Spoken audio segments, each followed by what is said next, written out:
guys, today we are doing something I've never done before on my channel, which is a book review monthly wrap up, but it's actually going to be a 2-month wrap up. So this is everything that I read in September and October, and then at the end I'm also going to give you my TBR list. So I'm going to do these in order of how I read them, not based on my ratings and recommendations.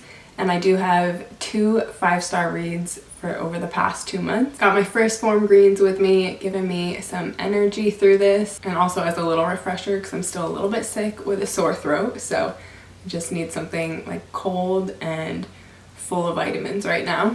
And I've just got my cozy little nook already because it's fall, and that is just the vibe that we have with this cozy fall books. I absolutely love summer beach reads, but I really started getting into reading this fall when I started finding just more cozy fall fantasy type books. So I'm really excited to share with you guys what I've been reading and what I plan to read for the remainder of the year. So I'm actually going to start by showing you guys some of the reading accessories that I've been using.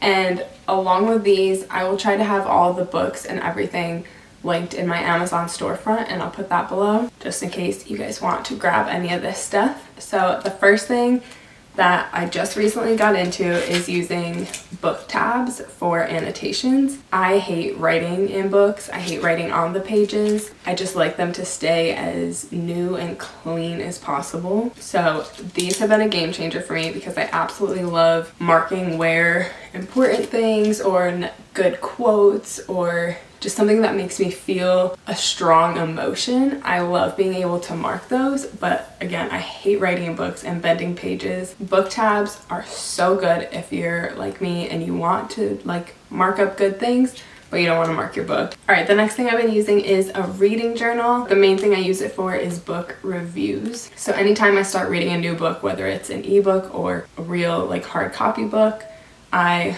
will write the title, the author, it has a spot for like how many pages, and then it has spots for your book progress. You can check off the percentage you're at, a summary, your review, any favorite quotes, notes, anything like that. So it's got this whole thing is just for one book, and there's a bunch of them in it. So every time I start a new book, I do one of these. There's also like your ratings. So this just kind of helps me keep track of my books. And the other thing I use is just my iPad. I don't have a Kindle. I'm not a Kindle girly. It's not that I wouldn't be, but I've had this iPad for a while now, and I can use the Kindle app on here and everything. And I just didn't want to spend the money on another tablet when I already have this one. So what I did, and I'll have these linked in my Amazon storefront as well, but I bought a paper cover for my iPad so it feels like matte and paper.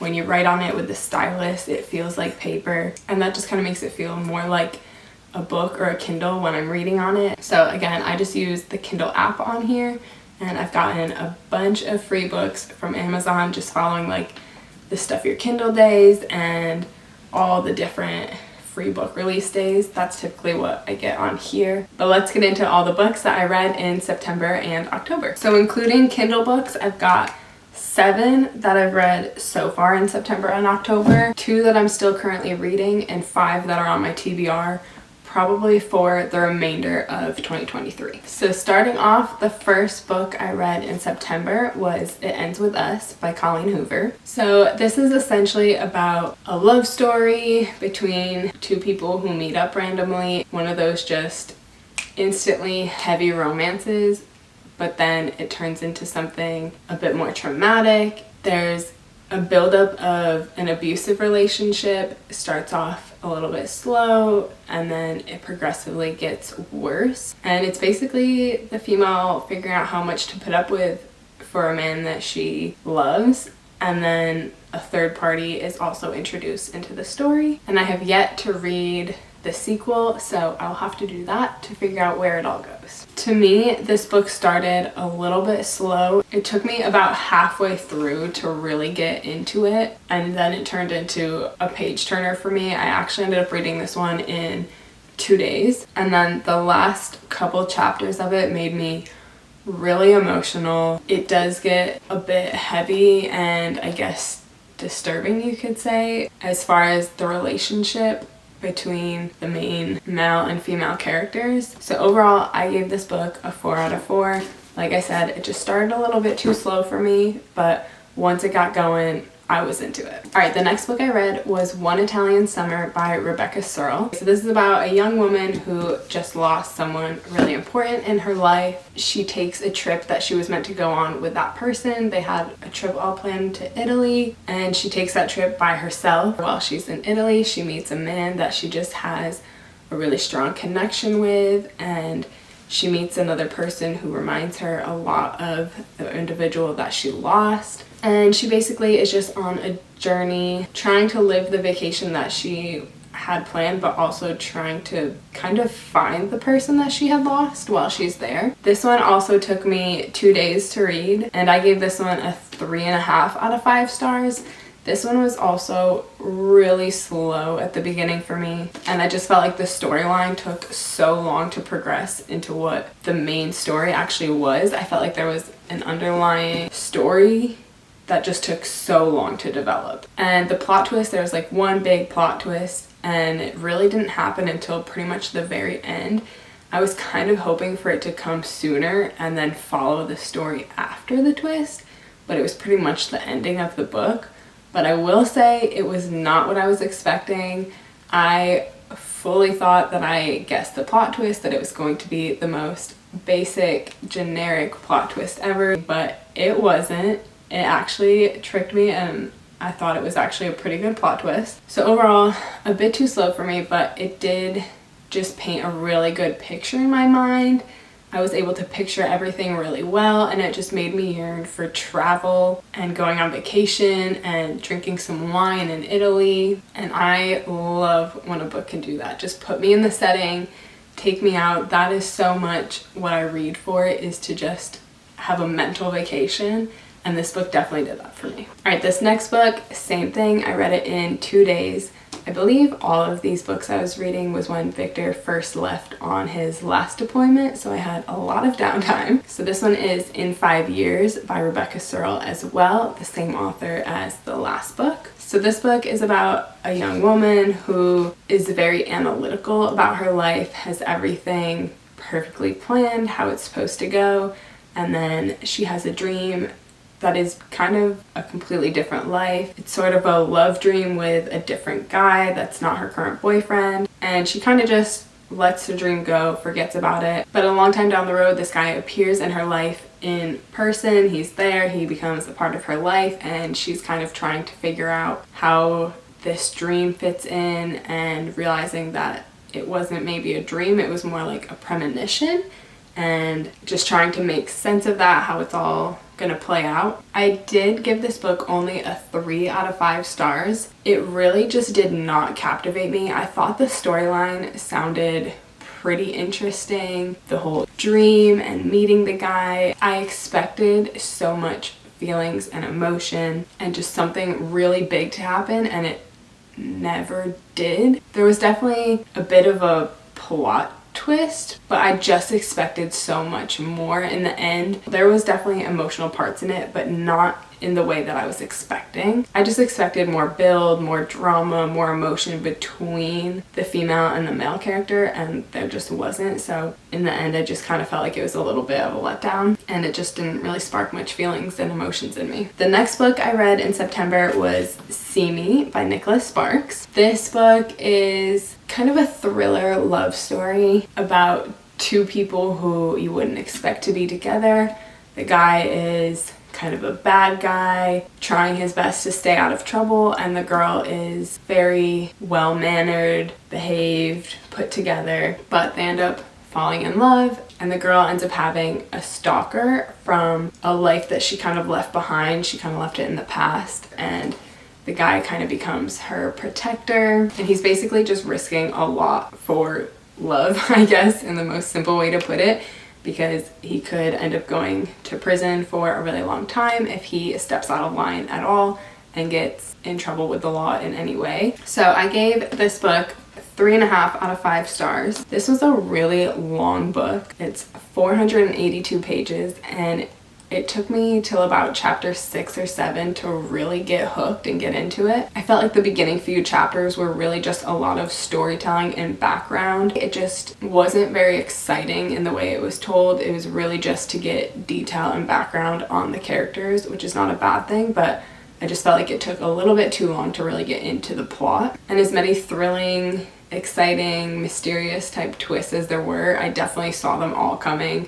But they still had me hooked, and they still had me feeling the emotions, which is the most important part. And the last book that I read in September was Her Majesty's Royal Coven by Juno Dawson. So this is a fantasy book that is all about 4 girls growing up together as young witches, being inducted into their coven, and it very quickly changes to when they are adults, and they've all kind of gone their separate ways. They're all in their own covens doing their own thing, but there ends up being a really concerning entity in the warlock coven witchy world that they all kind of have to come together to try to figure it out. I don't want to spoil it, but it definitely takes a turn that I wasn't really prepared for. I was kind of shocked that they actually had that twist. I was like there's no way. Then the end, there's like an even bigger twist that I 100% was not seeing, and now I have to read the sequel to that one as well to figure out what happens. I'm like praying that this ends up being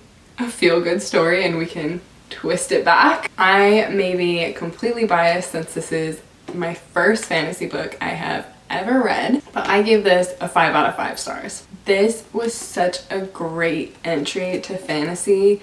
It had me hooked. It really introduced me to just the whole world, all the different terms. It was a really easy read. I do feel like this one maybe took a little bit of time to really build up the action in it, but I was totally okay with that. Like I said, it was just such a good introduction fantasy book that I really liked the pace that it went at. I am actually reading the sequel right now, so I'll go into that more later, but I just think that one will be a lot more action-packed right off the bat since this one finished with such a twist. So moving on to my October reads, the first book I started in October was an ebook.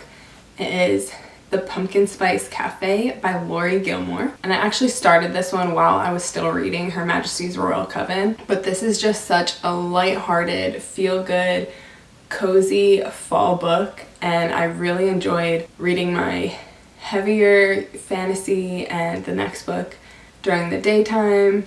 But then at night being able to just relax and unwind with just such a simple romance small town love story. So this book is all about a girl who moved to a small town to take over her aunt's cafe while her aunt is away on a vacation, and she really has no experience with the cafe, and all these weird little mysterious things keep happening that are freaking her out, and the local farmer boy kind of comes to her rescue. He's kind of the scruffy, doesn't want to fall in love type guy, and she's just the quirky, bubbly, all over the place girl. So I rated this book 3.5 out of 5 stars.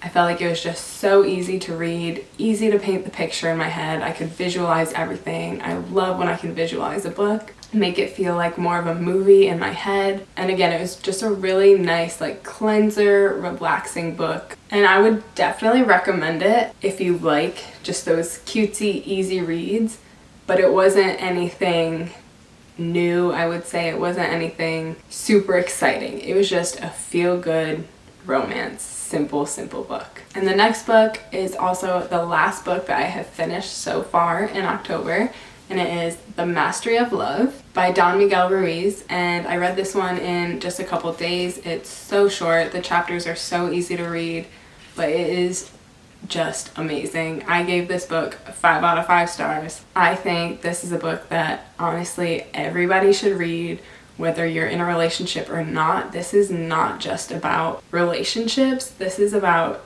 just how you go about life and viewing the whole world. And just honestly, I just think there's so much good takeaways from this book to help you just live a happier, more free life. And I've read other like self-help, self-growth books, but this one just does something different. It's really about a way of life, and not only about relationships with others, but I also feel like this can just help you with your relationship to yourself and teach you how to be more loving and accepting of yourself and everyone around you. Again, 5 out of 5 stars for this book. It really just reminds you to live life and not let other people's ideas and expectations take over your life and your happiness. And also for you not to do that to other people. So highly recommend, and again, super easy read.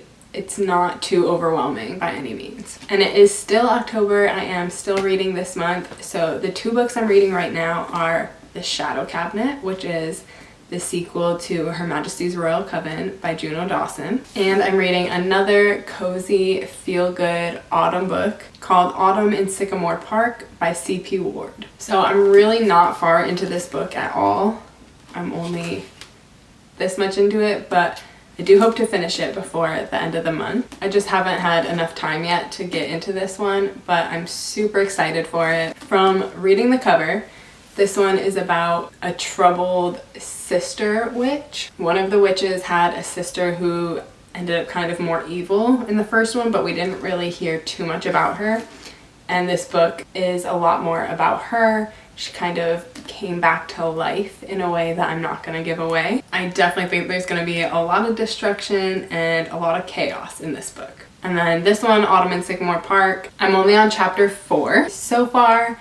It seems really cute. It's about a teacher who left her old school, came to a new school in what seems to be, again, a small town. I believe she's in like some sort of private school because there's a headmaster. I don't know if that's just common in like European school systems, but there's the grumpy headmaster, all the grumpy older teachers who really don't seem that thrilled about her coming, and I think it's just going to get more into her past of what made her leave. There's definitely a story about what drove her out of her past school, and of course there has to be a romance part of it. So this one is, again, just my cleanser, feel-good bedtime book right now. And lastly, onto my TBRs for the remainder of the year, so November, December. I'm going to start with just my 2 feel-good Kindle books. So the last 2 feel-good ones that I'm planning on reading for the year is Christmas with the Boy Next Door by